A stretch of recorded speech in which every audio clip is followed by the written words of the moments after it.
महाराष्ट्र विरुद्ध कर्नाटक हा वाद पुन्हा एकदा नव्यानं पेटण्याची शक्यता आहे। कारण कन्नड रक्षक वेदिकेच्या कार्यकर्त्यांनी बंगळुरू ते मुंबई ही एसटी बस अडवून त्याला काळं फासलं, तसेच ड्रायव्हरला देखील धक्काबुक्की केली आणि त्यानंतर काही काळासाठी कर्नाटकात जाणाऱ्या बसेस या थांबवण्यात आल्या। तर कन्नड रक्षक वेदिकेविरोधात आक्रमक होत ठाकरे गटानं कोल्हापूर आणि पुण्यामध्ये आंदोलन केलंय। बघूयात नेमकं काय घडलं। हो भैया, इकडे बरे भैया।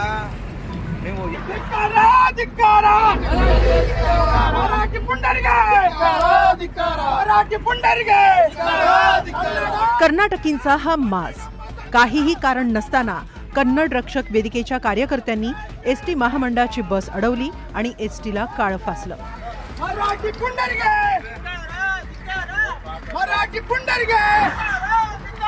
मुंबई सेंट्रल आगाराची ही बस होती।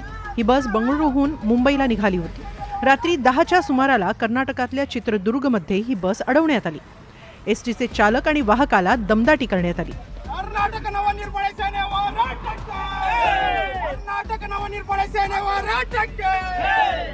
कन्नड रक्षक वेदिकेच्या कार्यकर्त्यांनी एसटीच्या चालकाला धक्काबुक्कीही केली।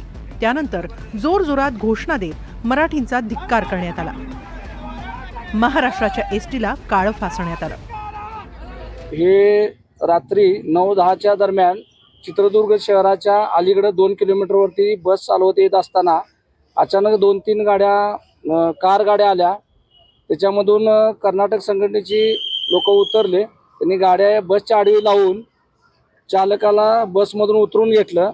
त्याला दमदाटी केली, त्याला जरा धक्काबुक्की केली, छातीमध्ये बुक्के मारले आणि त्याच्या चेहऱ्याला तोंड काळं फासलं आणि पूर्ण बसच्या बॉडीला आणि पुढील शो काच आणि हेडलाईटला वगैरे सगळ्यांना बॉडीला गाडीच्या काळं फासण्यात आलं। एसटी महामंडळाच्या बसला कन्नड रक्षक वेदिकेच्या कार्यकर्त्यांनी काळं फासल्यानंतर महाराष्ट्रात ठाकरे गट आक्रमक झालाय। ठाकरे गटाच्या कार्यकर्त्यांनी कोल्हापूर एसटी स्थानकामध्ये आंदोलन केलं। यावेळी कर्नाटक विरोधी घोषणा देण्यात आल्या। तर पुण्यामध्येही ठाकरे गट आक्रमक झाला। कर्नाटकमधून आलेल्या बसला ठाकरे गटाच्या कार्यकर्त्यांनी काळं फासलं।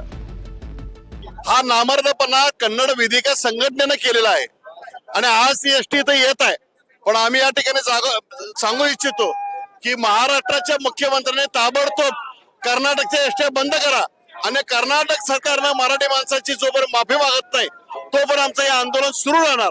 कारण महाराष्ट्रातल्या मराठी माणसाला तिथे मारहाण होते आणि तुम्ही बघायची भूमिका घेताय, अजिबात सहन करणार नाही। मुख्यमंत्री गृहमंत्री का शांत बसलेले आहेत? कारण महाराष्ट्र काय पेटून द्यायचंय का आपल्याला? महाराष्ट्रीय माणसाला अजिबात सहन होणार नाही। शेजारची राज्य तर ती तुम्ही तुमच्या गळचिपी जर तिथं चालत असेल तिथं आम्ही आमच्या मराठी माणसासाठी रस्त्यावरती 100% उतरतो आणि कायम उतरू।